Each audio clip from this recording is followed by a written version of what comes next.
Yo les traders, alors le CAC 40 en ce 10 octobre 2022 clôture à 5840,55 avec moins 0,45% de baisse, donc une toute petite baisse, avec un CAC 40 qui continue de baisser très légèrement après la clôture, donc en transaction THS, rien de bien méchant, mais petite baisse quand même, on oscille entre moins 0,20 et moins 0,03%.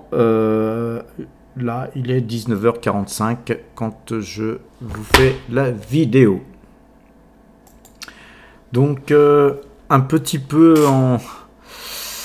en parallèle, on a des valeurs qui quand même tiennent la route, hein, qui montent comme Michelin, Schneider, Airbus, AXA, Bouygues, BNP, Imerys et Visiomed, tiens, qui montent de 7,5%. Donc certaines valeurs tiennent la route. C'est vrai que septembre a été difficile pour les investisseurs et il est fort probable que nous n'avons encore pas vu le point bas sur le CAC 40. Mais d'après moi, je vois quand même des opportunités sur le long terme se dessiner sur lesquelles on peut investir. Et donc, on va regarder un petit peu les algorithmes sur le CAC 40 pour commencer. Alors le CAC 40, hein, on a eu un signal de vente vendredi, hein, je vous l'avais donné, donc le marché a baissé, donc notre signal est effectif, hein, il joue pleinement son jeu, donc on reste vendeur. Le point de retournement donc demain mardi sera de 5928. Si jamais on cotait, si on touchait 5928 points, vous voyez la petite flèche verte là, ici, elle nous signalerait un signal d'achat, donc on retournerait notre position et on passerait donc acheteur si ce point était touché. Néanmoins, pour l'instant, le marché reste vendeur. Faire un petit tour du côté de Total, hein, on est sur Metastock, là on va aller voir Total Energy. J'avais tracé un trend ici sur ces deux points bas après le gap qu'on a eu sur la forte hausse. Bien Total est toujours acheteur malgré la baisse de 2% aujourd'hui. On est dans une configuration qui me semble toujours positive sur Total. En tout cas, on a notre signal d'achat là. Vous avez vu que notre dernier signal de vente était très bon. On l'a racheté à bon compte. Et puis là, on est sur... je pense que tant qu'on ne cassera pas ce trend, on est sur une bonne dynamique haussière sur le titre Total Énergie.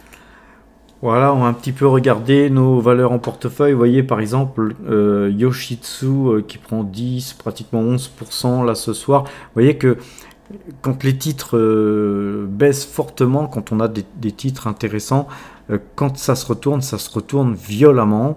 Et donc c'est pourquoi il faut avoir quand même des titres qui tiennent la route. Il ne faut pas acheter n'importe quoi non plus. Comme là, vous voyez nos titres les plus exposés au sein de notre portefeuille se portent pas si mal par rapport au marché. Maintenant, on va regarder Visiomed. Je sais que vous êtes tous plus ou moins intéressés par Visiomed.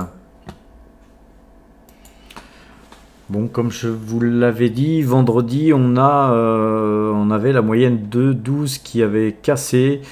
Et c'est un titre, hein, qu'on a racheté. On l'avait acheté à 20 centimes, on l'a vendu. On l'a racheté ensuite à 45 centimes et puis à 40 centimes dernièrement. La hausse d'aujourd'hui nous ramène à 48 centimes, donc on est bien orienté sur ce titre. Et globalement, si vous regardez le Directional Index Mouvement, lui aussi il est acheteur, hein. On a la moyenne de 12 qui est donc acheteuse aussi, donc on est bien embarqué sur ce titre. Bon, soyez prudents, hein, sur ce titre, hein, c'est quelque chose de très volatile. Bon, une petite ligne, hein, nous on n'a même pas 1% de notre patrimoine sur Visiomed, donc ça c'est encourageant, on va conserver. Si jamais je vois un signal de vente important ou quelque chose qui se passe soit sur Total, soit sur Visiomed, voire un retournement sur le CAC 40, je vous ferai un flash info. Pour l'instant, je vous ai donné le point sur le CAC 40, donc vous pouvez placer votre stop par vous-même sans besoin que j'ai besoin de vous faire un flash info concernant le CAC. Par contre, sur Visiomed et sur Total, je me ferai un plaisir de vous informer si quelque chose se passait. Eh bien voilà les amis, je vous souhaite une bonne fin de soirée, soyez prudents et à demain!